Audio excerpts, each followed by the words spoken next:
Well, hello everyone, and welcome to another live edition of the WGSN-DB Going Solo Veterans Corner. And I'm your host, retired Army First Sergeant Paul Holbert, and it's good to have everyone back again.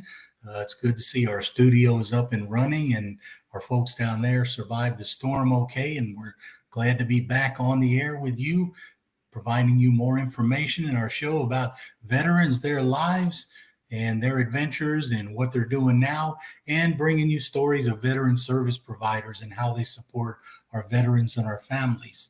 So, before we get started tonight, though, I do want to take just a moment to once again thank our great sponsors we have for the show.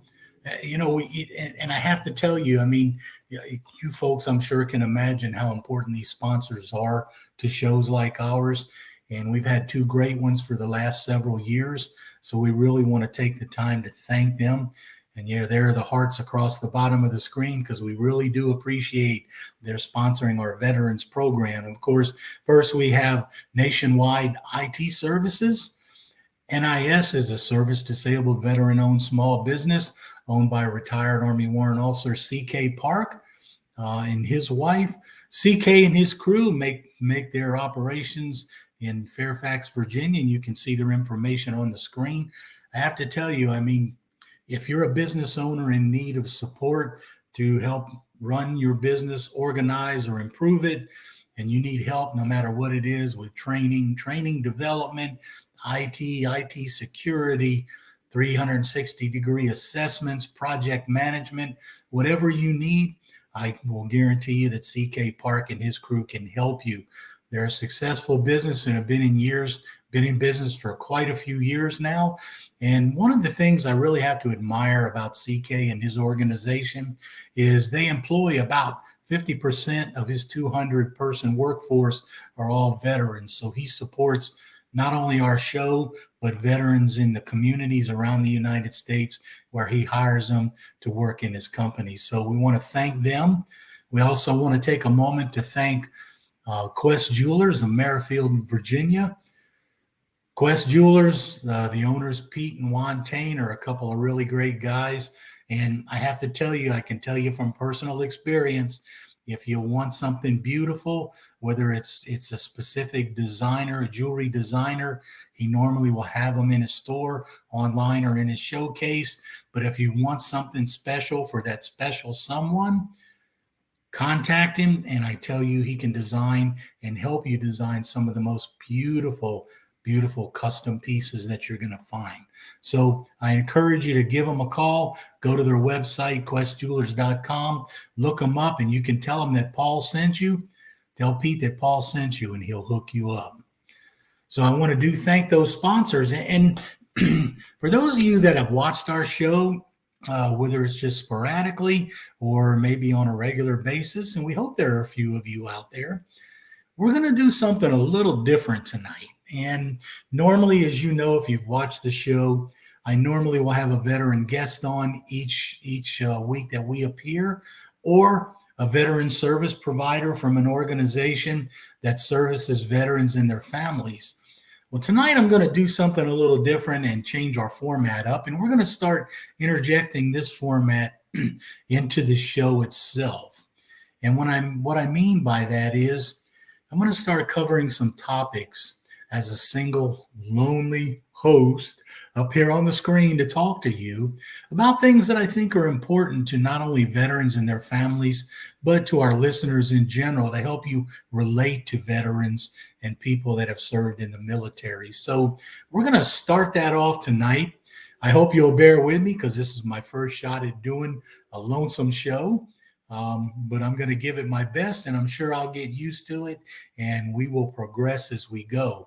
So I've entitled tonight's show, Life After the Uniform, Part 1, because I wanted to spend some time talking to not only the veterans, but the non-veterans and the civilians who may watch our program about veterans in transition and living your life after the uniform. And I can tell you for an old veteran who's 63, there's been a lot of life after uniform, but it takes some time to get ready to prepare and make that move. So before we do that, the interesting thing about it is, there are a lot of reasons why. Before we start talking about leaving the military, I'd like to take a few minutes and share with you some of the things I heard during my time in the military as to why um, people were joining in the first place. Because in order to leave, you got to go in. So I'd like to share some of those little stories and some of those things with you before we start talking about making that transition. Now, a lot of you may not, know, and some of you are probably too young to remember. I graduated from high school in 1977. Um, yeah, and I'm definitely telling my age again, but the draft, the United States military started transitioning to the all volunteer force around 1973 to 1974, just as Vietnam was winding down. And of course, if you're familiar with history, you'll know that during Vietnam, of course, we instituted the draft to keep a rotation of young people in to deal with that conflict over in Vietnam.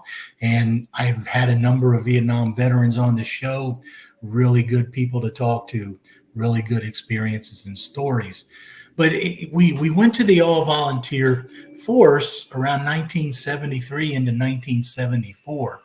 And of course, in order to do that, the military had to come up with a plan of how do we get people to join? How do we entice young people to join the military? Well, there are a lot of reasons why people chose to join the military back then. And I can remember one of my roommates in basic training, and this one's probably going to be a doozy for you, but he joined. I still remember his name was Rob, and I cannot remember his last name, but he had a girlfriend named Jane.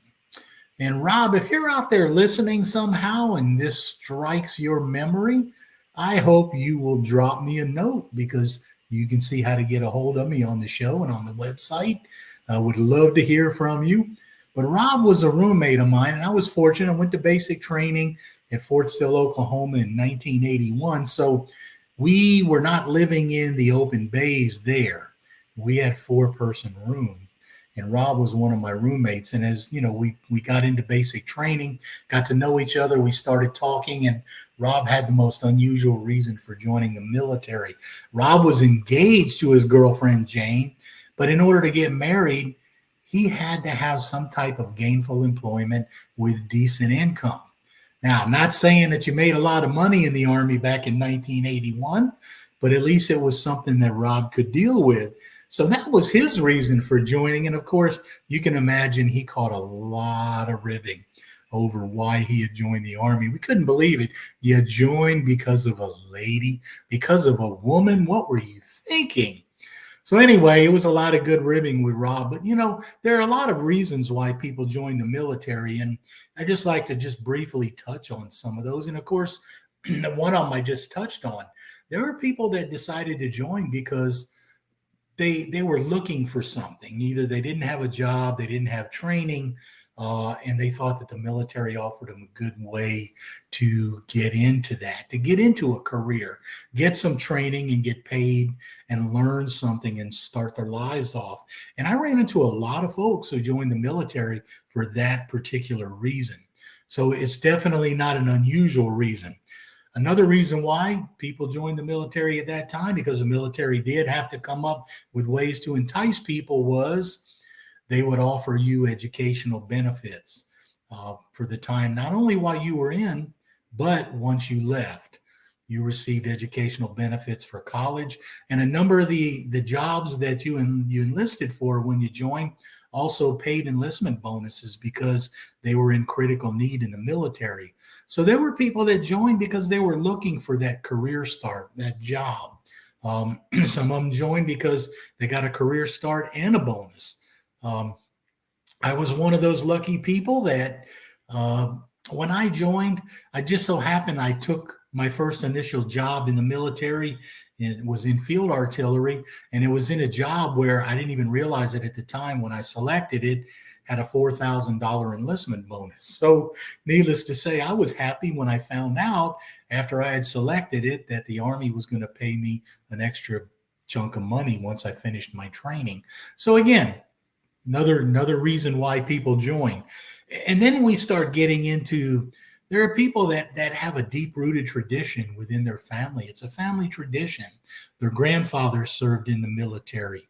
Their father served in the military. I kind of fit in this category. My grandfather was a colonel in the Civil Air Patrol back when they still had that. And then, of course, my father was killed on active duty in 1964 when I was 5 years old. So I joined not so much out of tradition, but out of curiosity because of my father. And then, of course, you have those people that will join simply out of patriotism. They feel like it's their duty to serve. They feel like they need to give back to the country who they feel has given them so much. So as we look at transitioning out of the military, I just think it's probably, a good thing to look at to say, okay, you're transitioning out, but how did we get here in the first place? And those seem to be some of the more prevalent reasons why in my experience, I ran into a lot of people who joined the military. So, you get into the military and there comes a time when you finally decide for various reasons, it's been real, it's been fun, but it hasn't been maybe real fun all the time, and it's time to go. So for those of you that may have served in branches of the military that tend to spend a lot more time out in the boondocks, out in the weather, out in crummy conditions, like the Marine Corps and the Army, not to slight you Navy folks or the Air Force, but we have to admit, and I've had a lot of them admit to me they had it a lot easier than I did. Everybody reaches that point where they just decide, you know what, I've done my time, I've served, now it's time to get out. And we have to keep in mind, the interesting thing here is I want to take a minute to share with you, because the military is not a lifestyle, or for that matter, a career choice for everyone. Not everyone can serve. Not everyone wants to serve.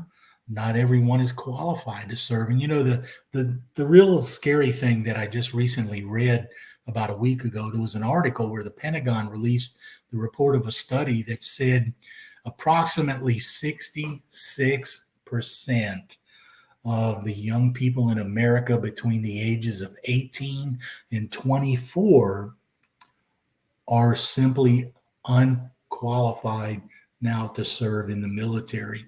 And when you think about that, it's kind of a scary thought on two parts, because you wonder, what's happening? Why are they not qualified? And then you also think about it, because if you're a veteran, you look back on your time in the military and you still kind of own it. You still feel like it's part of you. And you wonder, what is going to happen to my military? For that matter, what's going to happen to the people who are designed and set up to protect our nation and protect the rights of our citizens? So it was interesting when I read the article, those 66%, the large majority of the young people who were ineligible was due to obesity and physical issues. And that's, you tend to see that in our society as we've gone on in years. The obesity rates have increased, and they've also increased steadily in our younger generations.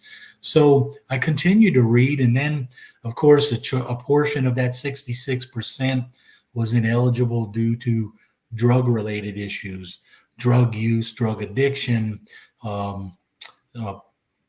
police records due to drugs, and things of that nature. And then, of course, they went on to talk about an amount of that 66% were also due to mental issues, instability issues, not being mentally stable enough to take the rigors of military life and serve. So as I read that, it really hit something with me as to how we got to that point. And as we think about leaving and we think about the military, why do we leave? As I said, a lot of people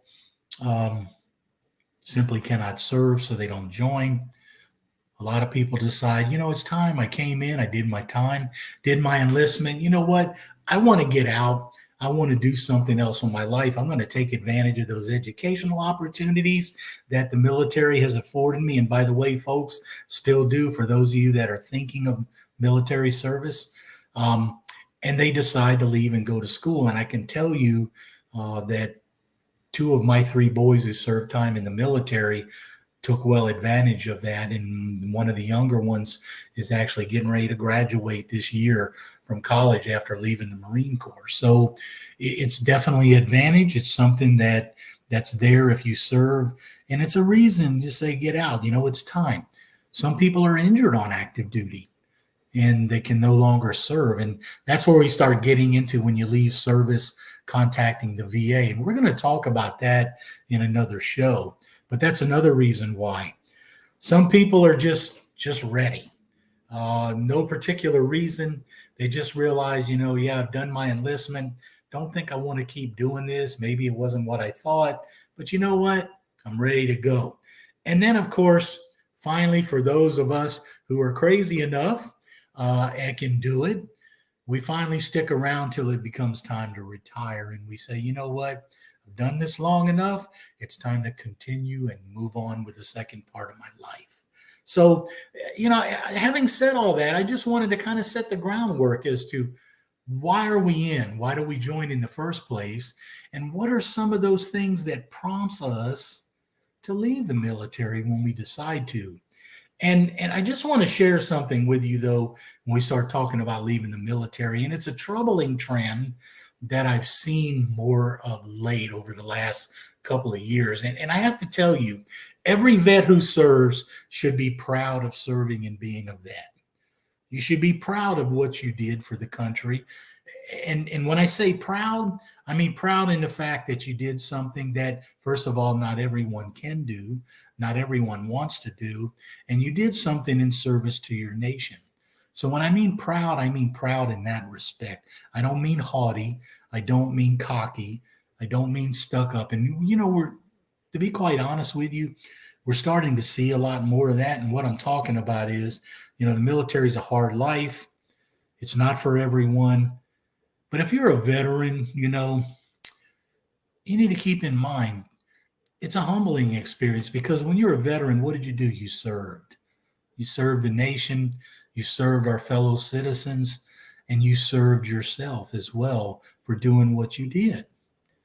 And we need to keep that concept and that context in mind as we leave the military and become veterans on the outside. Just because we're veterans and we serve doesn't make us better than our fellow citizens next to us who didn't. Now, granted, are there issues with some folks that we run into that will tick you off? Quite frankly, yes. And I'm sure my fellow veterans will say, yeah, I see it all the time. But it still doesn't mean we have a right to consider ourselves better than anyone else simply because we serve the country and are now considered veterans. And I hate to see that one-upsmanship. And I got to tell you, I see it a lot in posters. I see it a lot in T-shirts now, where you have these veterans T-shirts that talk about, well, I got a DD-214. What did you do? It's that haughtiness, that mentality of where we're trying to compare ourselves to other people who either didn't or couldn't serve when we were serving the nation ourselves. And we should continue to serve in that capacity in helping others, helping our fellow veterans, and helping our fellow citizens, as opposed to looking down on them for not serving in the military. So I just wanted to kind of throw that out there. Remember, we share something special and a camaraderie with our fellow vets. We share something special, but it doesn't make us any more special than anyone else. Okay, so it's just kind of my 2 cents on this.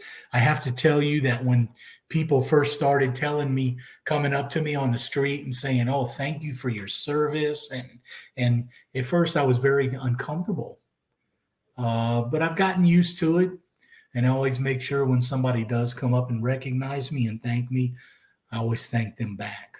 And if it's a fellow veteran, I always thank them for recognizing me. And if it's a fellow veteran, I always thank them for their service as well, because it's something we share. We share the nation, we share the space with our fellow veterans, we share the space with our fellow citizens, whether they served or not. And we just need to keep that in mind as we leave the service and become under that title veteran. So we're going to take a short break right now. And when we come back from our break, I'm going to pick up and talk about where do we go from here once we decide that it's time for us to leave. So we'll be right back after a word from our sponsors.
All right, and welcome back, everyone. And you've been listening to the WGSN-DB Going Solo Veterans Corner, and with your host, retired Army First Sergeant Paul Holbert. And I want to thank you again for joining us tonight. And we've been talking about life after the uniform. Not only becoming a veteran, but leaving service and truly taking on that title of veteran.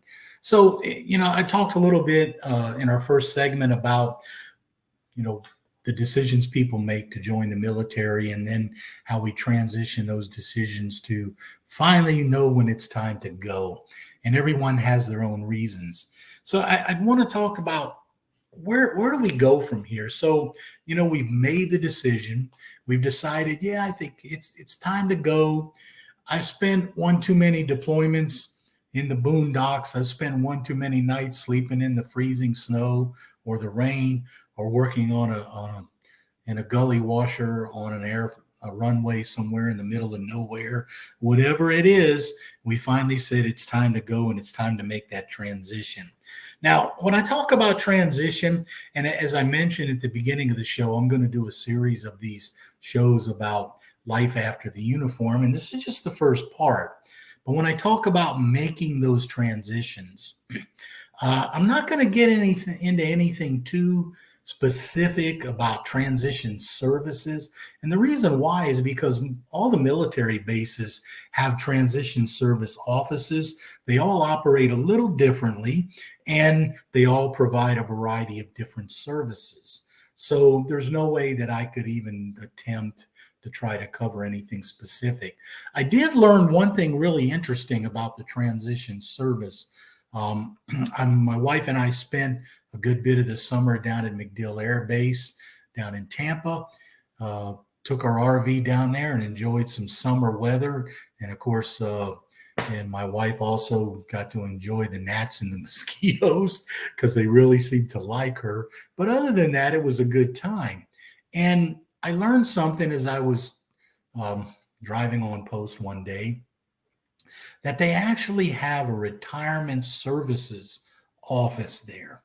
And not just retirement, they serve veterans as well. But it was an office specifically geared to those people who have already left service, especially those who have retired. And they offer all kinds of assistance with everything you can imagine: insurance, taxes. I've been trying to prepare for my wife, who's younger than I am, and one of these days I'm going to be gone, and I think she may still be here after I'm gone. They offer transition services for spouses of deceased veterans, helping them set up their benefits, contact the VA, contact their military DFAS retirement office, and make sure everything is done. So there's a lot of these services out there. So I don't want to get too specific about any one or any particular program. But I do want to talk a little bit in general. And one of the things that I thought was interesting as I first got into making my decision to thinking about retiring, and I knew I was getting close. I was very fortunate in when I was stationed at Fort Benning.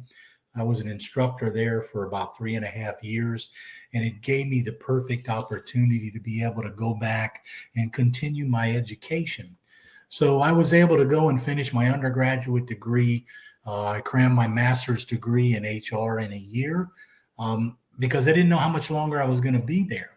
And the good thing about it is it gave me a chance to see a lot of things. It gave me a chance to kind of see other people planning for retirement. And the reason why I say that is because I was an HR candidate in the master's program. I had a lot of my fellow soldiers coming up to me looking for help with their resumes and just general HR type questions as they were thinking about getting out of the military. And I have to tell you, I spent some time with some of the folks who worked at the transition center there at Fort Benning at that time when I was working on my degree. And they shared with me some of the challenges they had in trying to help some of the Army folks there at the post who were looking at retiring, who were eligible. And the interesting thing is that they told me that one of the hardest things they had to do was try to help a soldier who had come in there and had spent 20, 25 years of his life doing what we in the military like to term hua hua, which means, you spend your career living out in the woods, in the infantry, the artillery, the tank corps, whatever it may be. You're in those heavy combat arms, and a lot of your career is geared towards that. Your training is geared towards that. And some of those guys getting out of the military, some of them are a little too beat up and a little too old to take jobs as cops and things like that. Their bodies just can't take it. But that's so much of what they're trained to do and transition into those type of jobs. And they told me, the transition folks said, they said, this is one of the most difficult things we have, is to help these people make that transition. And as I went through the rest of my career before I retired, I started learning and I started seeing a lot more. And I wanted to share with you that there's a lot more to your military career than hua hua. As they say, even if you spend time in infantry, even if you spend time in tanks or shooting those big guns, because there's all kinds of things that you were doing. And I just wanted to kind of put some ideas in your head. So when you think about it, when you get ready to make that decision to leave the military, you need to start focusing your experience on what equates. What will equate on the outside? And of course, one of the big things that I hear from a lot of employers when they talk about it is that veterans tend to make good leaders, at least for the most part. Okay. All of you who have been in the military, we've had our share of experiences with leaders who were not that great. And then we've had our share of experiences with leaders who are just great. Some of the best people we could run into. So one of the things that we want to do is we want to be able to equate our leadership experience to the outside. And I have to tell you that being a leader means not only being willing to make decisions, take charge, take responsibility for your actions. But I have to tell you, my time in the military as a leader, especially a senior leader, was one of the times I enjoyed the most. And as a first sergeant, oh my gosh, it was one of the best times I spent in my career. Those couple of years before I retired, where I had a company as a senior leader, enlisted leader as an NCO in the company as a first sergeant, had 135 soldiers in my company. And, as a leader, you got to come up with all types of creative ways to do things and not only show that you're in charge, that you deserve to be in charge, that you deserve the respect that you demand, but that you're willing to make sacrifices. And all that goes into leadership. But I got to tell you, the fun of it was where I enjoyed it. And I just have to share with the audience here. As a first sergeant, you got to be creative with young soldiers in teaching them and leading them. And I still remember a couple of things that I used to do to my soldiers that my platoon sergeants would just scratch their head at. And, I'm talking about having a soldier who didn't salute the company commander walking through the motor pool one Monday morning when we were doing preventive maintenance. And he walked right by myself and the commander and didn't salute. And of course, as a first sergeant, you can't let that go. So I stopped that soldier, called him back in front of us, and I started trying to get him to figure out what did you do?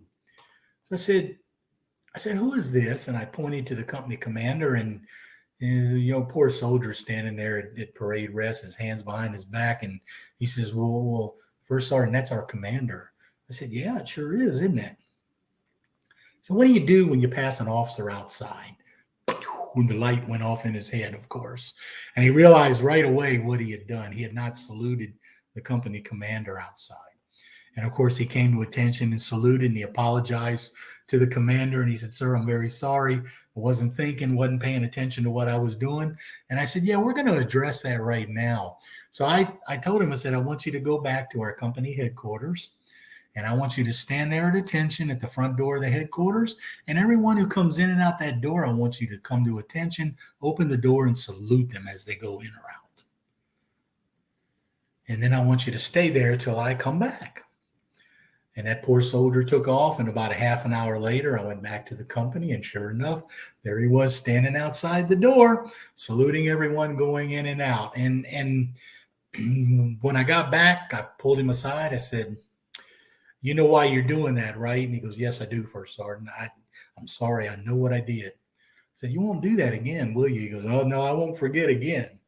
So it's not only being willing to take charge, not only being responsible, but being a teacher, training those soldiers you have responsibility for.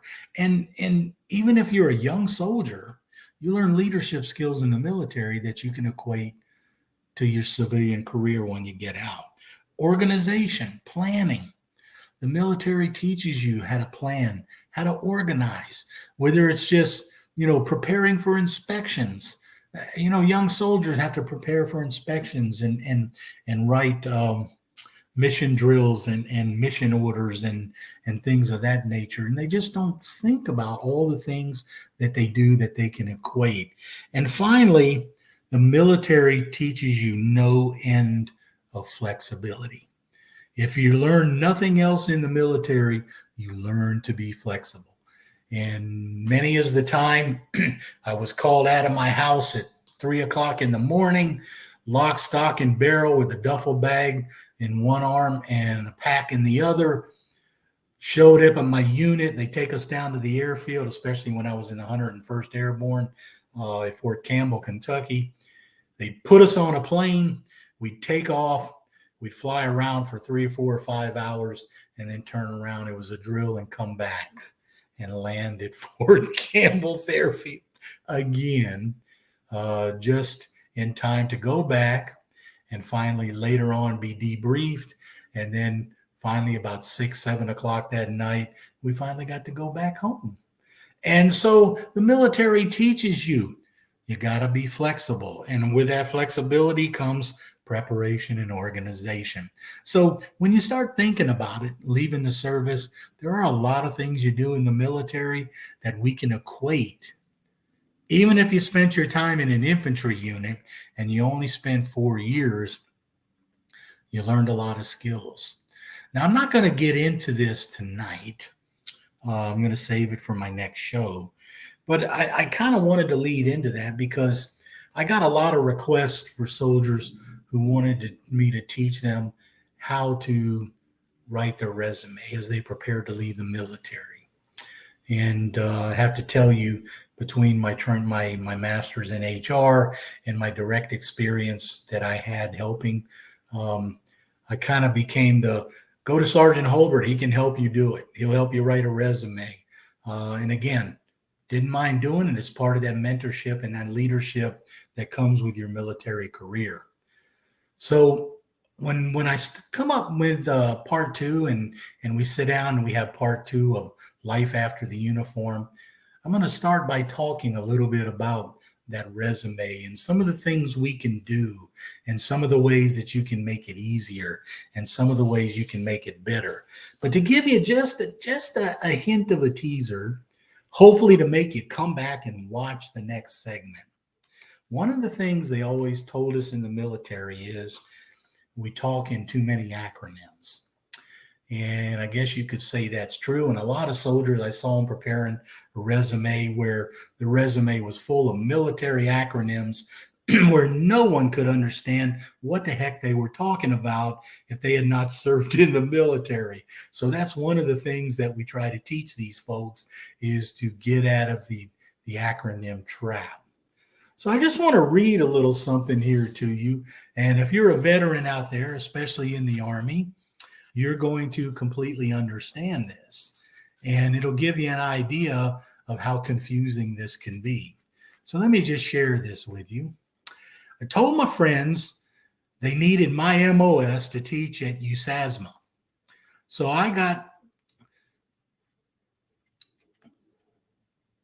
I was told that I needed to go TDY, but the place is nice because I will have my own quarters at the BAQ. Got lucky, and instead of having to ride a crowded aircraft, I caught a hop on a C-10. The only bad thing is I will be gone for a while, but I will get an extra BAS allowance to cover meals. I always save money when traveling because I get my meals at the PX Food Court. And then when I return from TDY, I do my travel settlement. And it turns out usually pretty nice. That DFAS treats me very well. So for those of you who spent time in the military, you probably caught a lot of those acronyms. I'm not going to talk about them or explain them now, just to say it's a little bit of a lead in to part two of Life After the Uniform when I do my next segment of the show. And I hope that you will be able to join me. So as most of you know that as we close the show, and I want to thank all of you for taking the time to spend time with us this evening and listening to part one of Life After the Uniform. I hope I've been able to not only inform, but entertain you to a certain extent, because that's the goal here. I still want to share one last thought with you, and as we normally do, we normally put up information that's pertinent to veterans and their families. And on the VA website, I want you to take the time, if you would, to go out there and take a look at the Veterans Toolkit and the Veterans Employment Toolkit. And there it is at the va.gov website, the Veterans in Workplace /Veteran Resources. There's a toolkit there for those of you thinking of making that transition. Veterans did a very good job, the VA did, of putting this toolkit together. And not only helps you, gives you thoughts about how to make that transition, some of the things you need to think about, your VA certificate, your resume, starting to think about that job, thinking about moving, spousal employment. There's a whole wealth of information on there for veterans as they get ready to make that transition. So I encourage you to take a look at the Veterans Employment Toolkit on the va.gov website. and there's the information at the bottom of the screen. So again, I want to thank you for taking the time to join me this evening on our little adventure of Life After the Uniform Part 1. I hope that you will join me again on our next show. And for those of you veterans out there, as always, we want to thank you for your service. We hope that you are making the best of the time that you have, not only with the rest of your life, but with your family and loved ones. We encourage you to visit the goingsolomedia.com website. You can find my webpage there with more of my shows and broadcasts as they are posted. So thank you very much for joining me tonight, and I hope to see you with our next show.